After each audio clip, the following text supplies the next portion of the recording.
kaya lah kan, lebih kurang macam itulah, kaya lah. Dah dapat 7,500 untuk sebuah biji kereta. 28 biji kereta ni dapat lah lebih kurang dalam berapa ratus ribu lah. Ada juga orang yang macam ni Orang tu menolong pun kena fitnah macam-macam. Sekurang-kurangnya dia berani buat kerja yang belum tentu lagi orang lain berani buat lah kan. Apalah bulan puasa macam ni pun nak cakap macam-macam. Nak fitnah itu, fitnah ini. Tak faham lah aku kadang-kadang.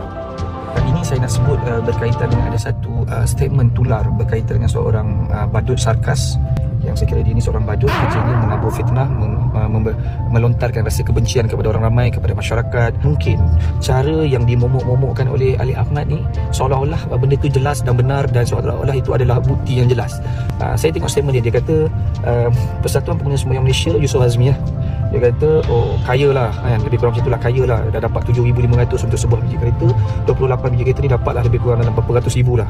Saya nak beritahu dengan Ali Ahmad, kita di Persatuan Pengguna Semboyan Malaysia, kita dah di bawah naungan saya, kita memang ada ambil servis perkhidmatan, tapi tidak seperti mana yang awak sebut. Sebenarnya kita telah cas untuk setiap individu ni sebuah biji banglo. Jadi saya harap saya nak betulkan statement awak. Saya dapat sebuah biji banglo, bukannya satu individu 7,500. Dan juga ada juga yang tanya sebenarnya berapa servis yang dibayar. Ada, saya nak bagi tahu mangsa-mangsa yang ambil servis kita ni kadang-kadang tak ada duit pun kadang-kadang macam mana lah nak cas 7,500 tu kan. Baik kita cas banglo kan, duit pun tak ada. Jadi kadang-kadang ada yang bayar 400, ada yang bayar 800, ada yang bayar 1,000 lebih macam tu.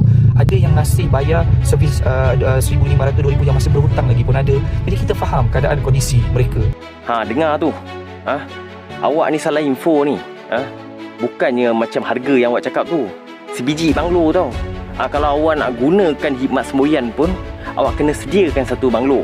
Faham tak? Ni sampai ada orang hadiahkan kereta Viva lagi tu. Tapi masalahnya, kenapa nombor plate kereta tu plate kereta awak? Muskil betul lah. Dan untuk pengetahuan badut sarkas ni, Ali Ahmad, kalau awak nak ambil servis perkhidmatan saya, tolong siapkan sebuah biji banglo. Lagi satu, ada orang hadiahkan saya juga sebuah Prodora Viva. Ada orang bagi saya sebuah Prodora Viva, tapi saya tahu nampak macam nombor plate kereta awak.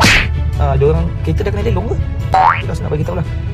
Bukanlah saya rasa macam kesian dengan awak ni kan, gila perhatian, gila ni. Tapi bila ajak berjumpa penakut yang macam kita panggil jumpa, tak nak jumpa, buat statement, tak apa yang awak rasa untung awak buat macam tu. Kalau benda tu betul, baguslah.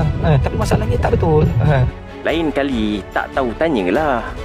Pergi tanya lain kali. Apa susah sangat? Pergi tanya. Ini pandai-pandai je buat harga sendiri, buat andaian sendiri. Awak tahu tak, fitnah ni lebih besar dosanya daripada membunuh. Kalau dosa dengan Allah tu boleh lagi minta ampun. Kalau dosa dengan orang, merangkak lah nanti jawabnya. Merangkak. Kalau ada apa-apa